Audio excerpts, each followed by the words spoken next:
Hello students.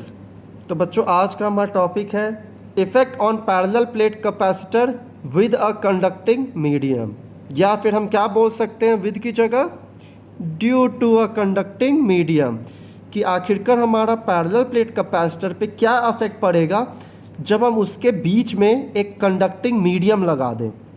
ठीक है, तो चलिए आज हमको ये कैपेसिटेंस कैलकुलेट करना है कि कैपेसिटेंस में हमारा क्या चेंजेस आएगा। तो चलिए कैलकुलेट करते हैं। सबसे पहले हमने एक पैरेलल प्लेट कैपेसिटर लिया।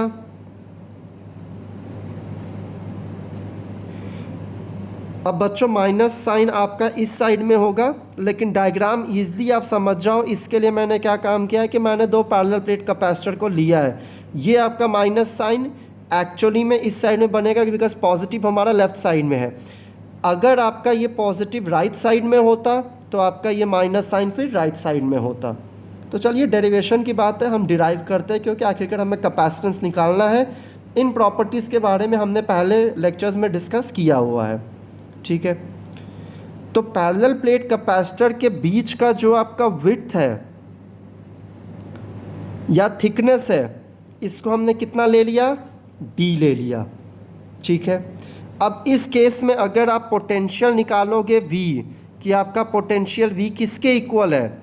ठीक है, तो पोटेंशियल V हमारा किसके इक्वल होगा, E नॉट डी के इक्वल होगा। ठीक है, which is our original electric field या initial electric field in vacuum. ठीक है, वैक्यूम में हमारा आखिरकार उसका इलेक्ट्रिक फील्ड कितना है, तो V is equal to E naught D हमने लिया। अब हम लोग क्या काम करते हैं कि इस पैरेलल प्लेट कैपेसिटर के बीच में एक कंडक्टिंग शीट को इंट्रोड्यूस करते हैं।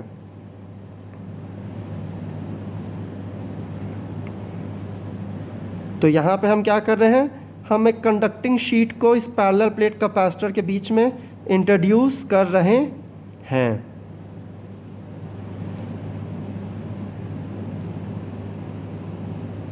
ये हमारा क्या है, एक कंडक्टिंग शीट। अब इस कंडक्टिंग शीट का हमारा थिकनेस कितना है, इसका थिकनेस है हमारा स्मॉल t। तो t हमारा यहाँ पे क्या है, थिकनेस ऑफ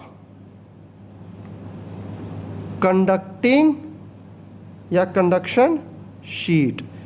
ठीक है, अब हम बात करते हैं कि कंडक्टिंग शीट लगाने के बाद आखिरकार डायग्राम में अगर आप देखोगे तो आपको D और T अप्रॉक्सीमेटली इक्वल दिख रहे हैं, लेकिन आपका जो D होगा it will be greater than T। That means जो आपका कैपेसिटर का थिकनेस होगा वो आपका कंडक्टिंग शीट के थिकनेस से थोड़ा बड़ा होगा। ठीक है, तो अब कंडक्टिंग शीट हमने लगा दिया, तो after introduction of conducting sheet हमारा V कितना हो जाएगा, तो हमारा V हो जाएगा E naught D minus T, जहाँ पे D हमारा क्या है, तो थिकनेस ऑफ कैपेसिटर, और T हमारा क्या है, थिकनेस ऑफ कंडक्टिंग शीट। अब हम इस E नॉट को कैलकुलेट करते हैं कि हमारा आखिर का इलेक्ट्रिक फील्ड कितना है। तो हमें पता है that E naught is equal to sigma by epsilon naught, कि जो हमारा E नॉट होता है ये हमारा सिग्मा बाई एप्सिलॉन नॉट की इक्वल होता है। और हमें पता है that sigma is equal to Q by A।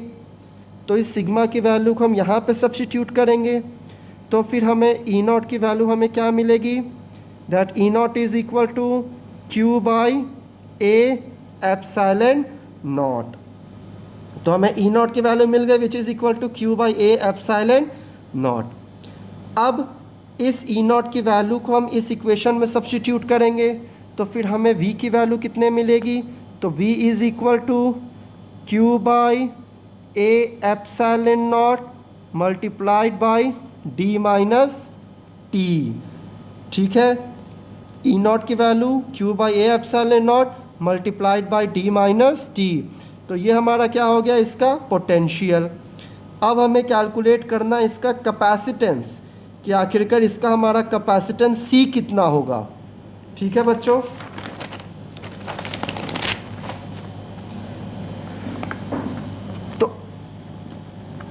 अब हम लोग कैलकुलेट करते हैं capacitance C which is equal to Q by V। तो C is equal to Q by V की वैल्यू आपकी कितनी आई थी? तो Q by A epsilon naught D minus T। Q से Q कैंसिल आउट, तो कैपेसिटेंस हमारा क्या हो गया? A epsilon naught by D minus T। ये हमारा कैपेसिटेंस किस केस में हुआ? In case of conducting sheet. अब इसमें एक बहुत ध्यान से देने वाली बात है, इसका एक स्पेशल केस आता है। अब इसका स्पेशल केस हमारा क्या है? If D is equal to T, that means कि मैंने बोला था कि जो आपका कैपेसिटर का जो आपका थिकनेस है वो आपका बड़ा है as compare to thickness of conducting sheet. Suppose कीजिए कि अगर हम लोग थिकनेस ऑफ कंडक्टिंग शीट को इक्वल ले लें थिकनेस ऑफ कैपेसिटर के, तो फिर हमारा कैपेसिटेंस पे क्या चेंजेस आएगा? तो C is equal to A epsilon naught by D minus T की जगह मैं क्या रख दूंगा? D, which is equal to A epsilon naught by 0 which is equal to infinity. That means जब आपका thickness of conducting sheet will be equal to thickness of parallel plate capacitor, तो उस केस में आपका जो कैपेसिटेंस होगा it will be maximum, that is infinity, maximum capacitance. तो आपसे एग्जामिनेशन में क्वेश्चन क्या पूछा जाएगा वाइवा के समय में कि बेटा अगर आपने कैपेसिटेंस के बारे में पढ़ा है तो आप एक केस को बताइए कि जब आपका कैपेसिटेंस मैक्सिमम हो, तो आप क्या बोलोगे कि हमारा कैपेसिटेंस मैक्सिमम तब होगा when the thickness of the conducting sheet is equal to the thickness of the capacitor. ठीक है बच्चों, थैंक यू क्लास।